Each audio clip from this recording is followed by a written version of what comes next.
What's growing on, gardeners? Spring is here on the southeastern coast of North Carolina, and I have strawberries on my mind. On today's video, I'm going to show you the best way to grow strawberries. This is not according to me, this is according to science.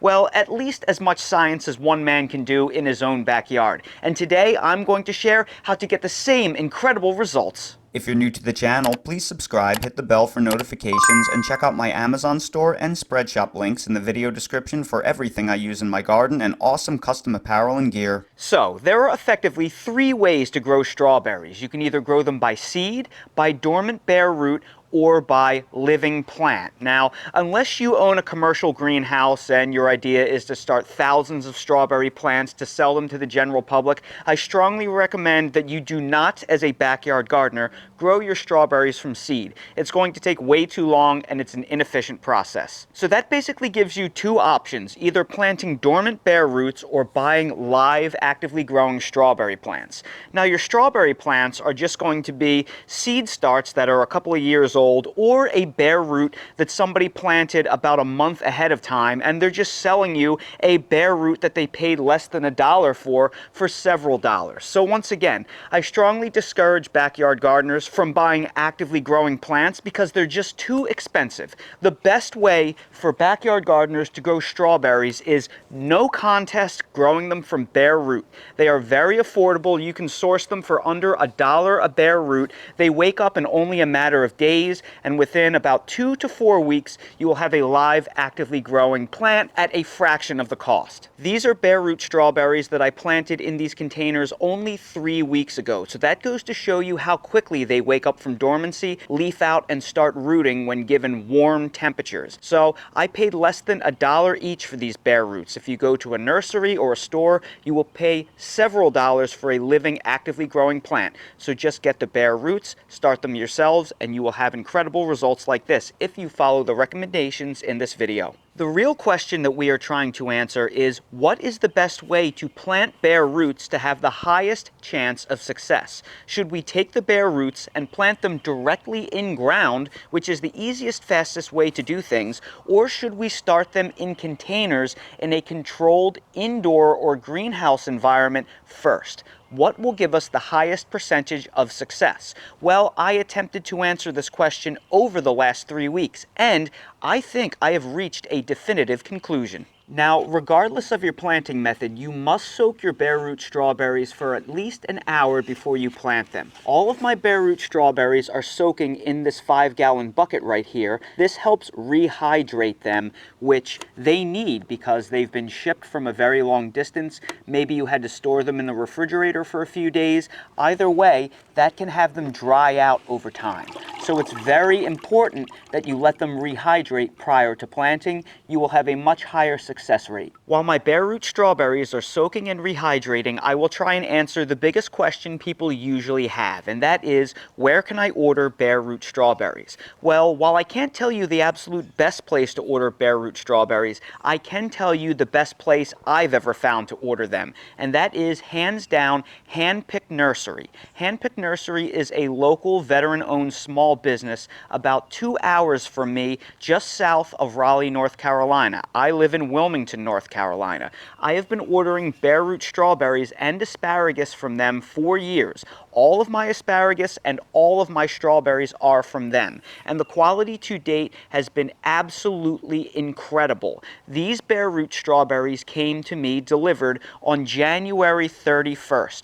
Just look at them. The roots are absolutely insane, and this is consistent with every time I have ever ordered from Hand Picked Nursery. The quality has been just as good. And as a bonus, I have found that every single time I've ordered from them, whether I've ordered strawberries or asparagus, they always throw in a handful of extra roots for good measure. While I can't guarantee they will do this, and while this video is no way in any way, shape, or form sponsored by them, that has been my personal experience, so I just wanted to share that all with you. Now, that being said, for your convenience, I will place direct links to all of their strawberry varieties and I will put some asterisks next to the ones that I have specifically ordered from them and that I am growing in my backyard just to make your life easy. As a point of reference, I live in Zone 8B, southeastern coast of North Carolina, just outside of the Wilmington, North Carolina city. That's where I live. You may need to tailor your varieties based on where you grow in your unique climate, or if you want June bearer or day neutral or everbearing types. Now, that being said, for the first time ever, I did not order these bare root strawberries from Hand Picked Nursery, and that is because I wanted to specifically try a new variety called Sequoia that is supposed to do very well in my climate, and Hand Picked Nursery did not carry them. And as a result, I would say the quality of the roots I got were just okay. I ordered these from a much larger national retailer, unfortunately, and as a result, I got 13 small ones, 6 medium ones, and 5 large ones. Every single one of the bare roots I get from Hand Picked Nursery every time have been anywhere from the medium to large size.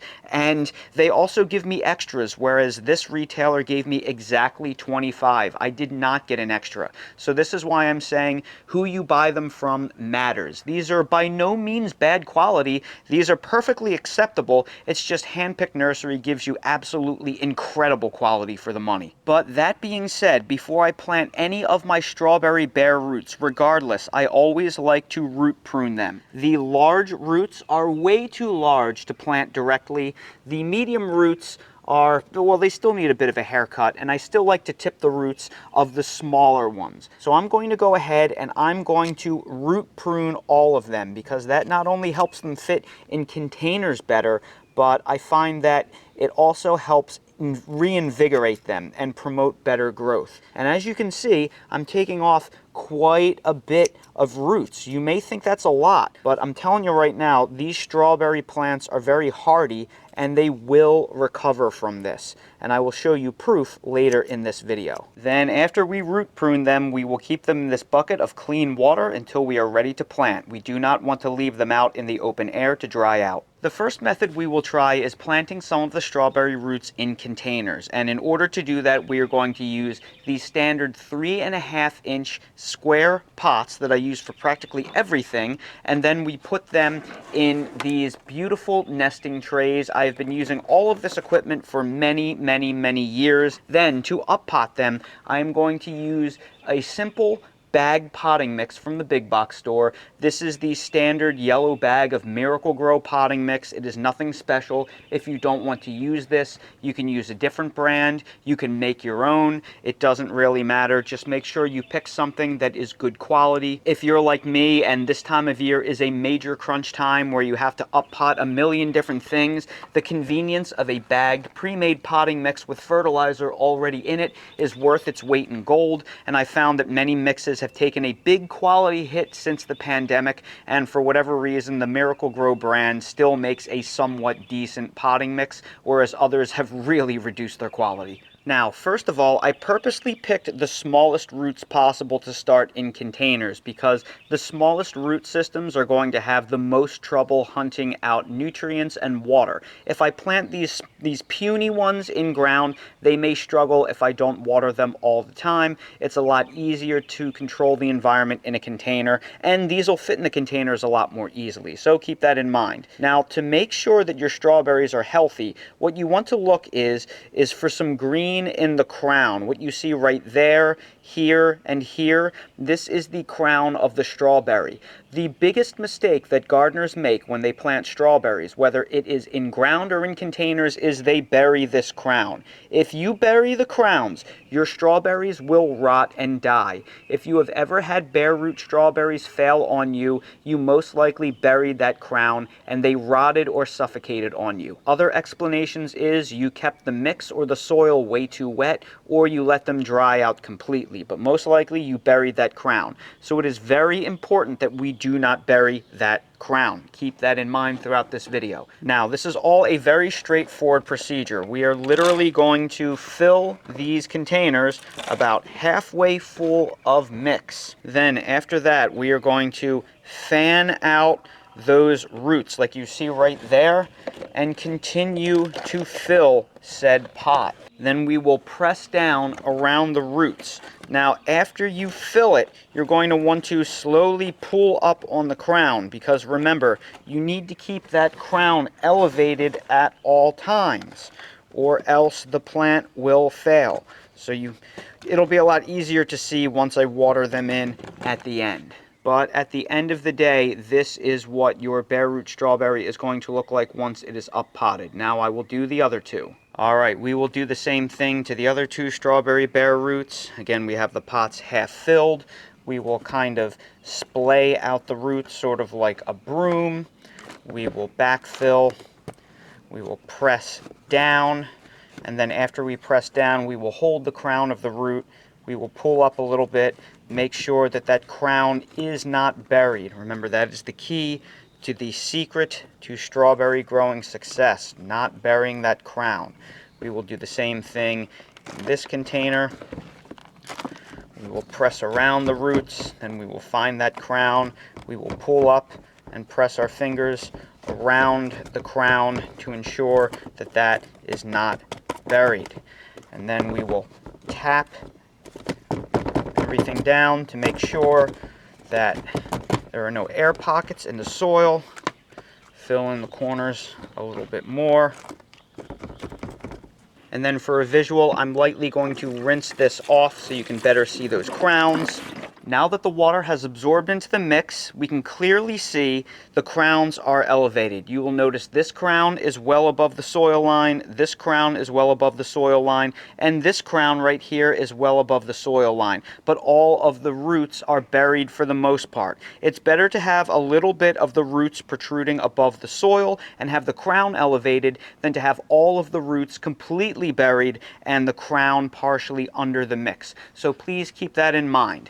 Now that all of those have been properly up potted and tagged, I am going to move them over to here next to my other strawberries that have already leafed out. All of these varieties right here are a June-bearing variety called Sweet Charlie. Then I have the sequoias that I planted right here. I'm going to find out which variety does better in my climate. The other strawberry plants in this bucket right here will be planted underneath the fruit trees behind me. Last year, I started planting my strawberry plants as ground cover underneath my apple and peach trees. If you want to learn why I think this is such a good idea, I will place a link both above and down in the video description that explains why. But I'm going to plant these other strawberry plants directly underneath my pawpaw trees as a living ground cover and a sort of living mulch. Now, to the acute viewers amongst us, you will notice my one pawpaw tree is in flower and my other pawpaw tree has completely died back. That is because my graft died, and pawpaws require cross-pollination, so woe is me, I will not have pawpaws again this year, but I bought some scion wood to graft onto the suckers coming out of the rootstock. I don't know why the tree died. The graft just must have been a bad graft, unfortunately, so we will repair that later. Pulling back that mulch layer revealed a nice, beautiful, dark, loamy soil and a lot of surface roots, but don't worry, because most of the fruit trees the roots are so deep, they're not going to typically compete with the strawberries. That is what makes them such great ground cover. So I'm going to take a hand trowel and I'm going to just pop out a little bit of soil, and I'm going to make 5 of these roughly in a row. And then I will take my bare roots and I will pull back that soil a little bit, and I will place the bare roots right there in a mound, making sure not to cover up the crown, just as I did with the ones in containers. And we'll just go ahead and do that over and over again, like you see right here. It's really easy to do. And you can put them in straight rows if you wish, but the thing about strawberries is the plants only live about a year or two, and then they send out runners, and they will replace the old plants as they die off. So you'll have neat organized rows to start, but within a year or two, it won't matter because the whole area will be taken over by the strawberries that are being replaced off of the runners. And that is what makes the strawberries such amazing ground cover. They just multiply, and while they do spread, they're not super invasive like a lot of rhizomous grasses are. So they also don't compete directly with your fruit trees, which is awesome because those roots are deep on your trees. So it's a great way that you can protect your soil and keep it cool. You can keep weed pressure down because the strawberries will eventually form such a thick mat that you won't have to worry about the weed pressure. It'll squeeze out all the other weeds. And of course, you'll get strawberries out of the deal. And oh yeah, the strawberries will keep the soil cool in the summer because all of the leaves will effectively shade the soil, keeping your fruit tree roots nice and happy. So we will just keep repeating this process over and over. All 22 of the bare roots have been planted in between my two pawpaw trees, so now I'm going to water them in very well. And here is the final result. As you can see, all of the crowns are visible. We did not bury a single one. They are all elevated just like in the container example. Remember, we actually would like to see a little bit of the tops of the roots poking out of each individual plant. And we definitely want to make sure that crown is elevated. So everything that you see right there looks absolutely gorgeous. At this stage, you'll notice I did not pull the mulch layer back around the strawberry plants right now, and that is because, like I said, bare root strawberries are very susceptible to crown rot. So I want to give them a little bit of time to actually start getting rooted and leaf out before I pull that mulch layer back. In probably about 2 weeks, I'll get significant leafing out and I can replace that mulch layer. The plants should be more visible by then. Another reason why I did not place the mulch layer just yet is because right now, this is dark black soil, and the dark black soil is going to heat up more quickly and bring these strawberry plants to life faster. Mulch actually has a cooling effect, so if I place this mulch layer now, even if the strawberry crowns were 100% okay with that, you would wind up having a slower rooting and leafing out process because the mulch would keep the area cooler. So I will have a higher rate of success by not placing the mulch right now, and the rooting process will happen more quickly. But that being said, because the mulch layer is not in place, I will have to check the area every day for moisture. We can't let these dry out or they won't wake up. They could even die. So we'll have to check them every single day, and we will have to base our watering schedule on how the soil is. So we'll have to stick our finger in about an inch. If it's dry, we're going to have to water. Because remember, these roots haven't taken, and they can't search around the soil for moisture yet. So we may need to water them every day, at least every other day, until they grab root. But please don't keep them sopping wet or they will rot. Now, normally at this stage, I would water in this area with Alaska fish fertilizer, which is my secret weapon for transplants to grab hold really quickly. But unfortunately, last night before we went to bed, we took Dale outside and he chased a bunny out of the yard. And when I woke up, some of the parsley plants that I just planted a few days ago were chewed down to the nub. So I have to be very careful because something is in my yard munching things down. I'm guessing it's that bunny, but I could be wrong. So I'm not going to place the fish fertilizer right now in the event it's something else like a possum or a raccoon and I don't want to attract them to this area. But regardless, what I'm going to do for now is I'm going to cover this area with an insect netting, and that is going to protect them so nothing digs them up. If it is a bunny, contrary to what Winnie the Pooh tells you, bunnies are actually extremely lazy. They are the laziest creatures in the 100-acre wood. So a simple insect netting will keep them off your plants. So let's just cover them for the time being, and then we'll give them a few weeks for them to root and grab hold. So all of these strawberry plants right here will stay protected from the critters until they grab hold, and I will still be able to water them with ease because the insect netting is a mesh and water will pass right through. So now that I showed you each way how to plant your bare root strawberries, which way is better? Well, of the 28 bare root strawberries I purchased from Hand Picked Nursery that I planted about 3 weeks ago, I planted 12 of them in these 3.5-inch containers that you see right here, and all 12 of them came up for a 100% success rate using this method. And of the 16 bare root strawberry plants that I planted underneath this peach tree at the exact same time, all 16 of them rooted and leafed out for a 100% success rate. And as you can see, they are about just as far along. I can't really tell too much of a difference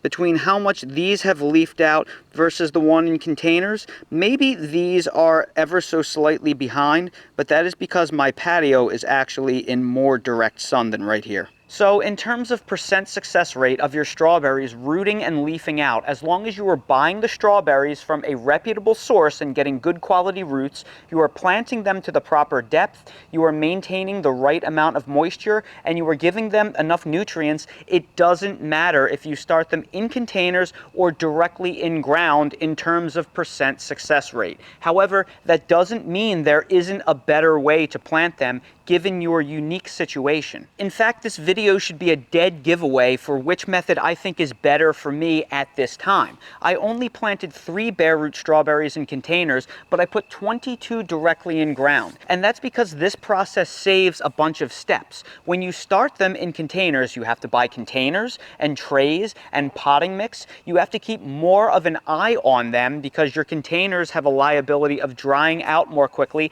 and then you have to go through the transplanting process. Meanwhile, you can just stick your bare roots directly in ground. Only 1 step versus 4 or 5 steps. So if the weather is right for this time of year, it is way easier to just plant the bare roots directly in ground, keep an eye on them, make sure that you're watering them so they don't dry out, and you're pretty much good to go. But that doesn't mean that there isn't a time where you'd want to start your bare root strawberries in containers. What happens if your weather is not good yet to plant them directly outside? Well, the good news is strawberry plants are extremely cold hardy. In fact, most winters here in zone 8B, they stay evergreen for me. They don't defoliate usually until they get below 20 degrees Fahrenheit. And since I've planted them, I did have a 25-degree night and a 29-degree night, and it didn't bother the bare root strawberries at all. But that being said, if it is still possible for you to get weather in the low 20s or teens, you probably don't want to plant them out just yet. A light freeze or a light frost isn't a big deal, but really hard freezes could set you back because those roots are not hardened off to the cold just yet. So if you want to order your bare root strawberries now while the selections are still good, and you don't want to be left over with whatever's left at the end of the season and you being last to the table, you can start them indoors in containers now, and that way you can plant them outside in your garden about 3 to 4 weeks before your last frost date. Usually you can plant your bare root strawberries about a month before your last frost date in most climates, because by then you're not going to get any more severe freezes, only some light frost and freeze risk. And of course, for those of you out there that may be renting, or maybe you don't have a backyard, or your only option is to grow in a container garden, for you, you would want to start them in containers as well. But keep in mind, if you have a large container that you want to put them in, or maybe you have one of those grow stalk towers, you can put the bare roots directly in there if the weather is appropriate. And just to show you how fast life happens, it has only been 3 days since I planted all of these strawberry roots, and because it's been fairly mild at about 70 degrees daytime temperature, everything is already waking up, leafing out, and grabbing root. Look at that. Is that not incredible? That is only after 3 days. We are seeing so much leaf growth. That is amazing. This even exceeded my expectations. So that's why I'm telling you all, get your strawberry bare roots. Just plant them directly if it is warm enough. If you're seeing daytime temperatures in the 50s or warmer, this is going to happen so quickly. It is just incredible. So in conclusion, for the vast majority of backyard gardeners, the best way to plant your strawberries is to order bare roots and plant them that way. But whether you start them in containers or directly in ground is going to be based on your unique situation. No matter which method you choose, choose, you can have incredible success either way as long as you follow the tips outlined in this video. So everybody, I sure hope you found this video helpful. If you did, please make sure you hit that like button, subscribe to the channel, and please ring the notification bell so you're notified when I release more videos like these. Again, if you're curious about any of the strawberries that I featured in this video, or you want to support Hand Picked Nursery, who I think has the best roots out there, well, I place direct links to all of their selections down in the video description, as well as some other products that I like to use for growing strawberries in my yard and garden. If you're curious about anything else I use in real life in my yard and garden, they are all linked in my Amazon storefront in the video description. So expand the video description, click on the Amazon storefront link, and you'll see everything I use in real life. And while you're down there, please check out my spread shop for custom merch if you want to support the channel. Thank you all so much for watching, and I hope to see all of you again on the next video. Dad's trying to make his lunch and Dale wants something. Well, let's see what I can give him. I have some apple that I skinned. Would you like to try some apple? Okay. Ooh, Dale loves raw apple. Dale is really getting into eating raw fruits and vegetables. He's doing such a good job. He's so healthy. And then after this, we'll give him a baby carrot. Ooh, he likes baby carrots now. Dale used to never eat stuff like this. And over here we have some cheese and pepperoni. We can't give Dale any pepperoni. That wouldn't be so good. No pepperoni. But we can give Dale a little bit of cheese. All right, Dale, I have a little Parmesan skin. I need you to go on your bed. Dale, go on your bed. Dale, on your bed. Good boy. Very good. Very good. Ready? And left hand throw. Oh, I can't throw with my left hand. That's all right. Dale will clean things up for me.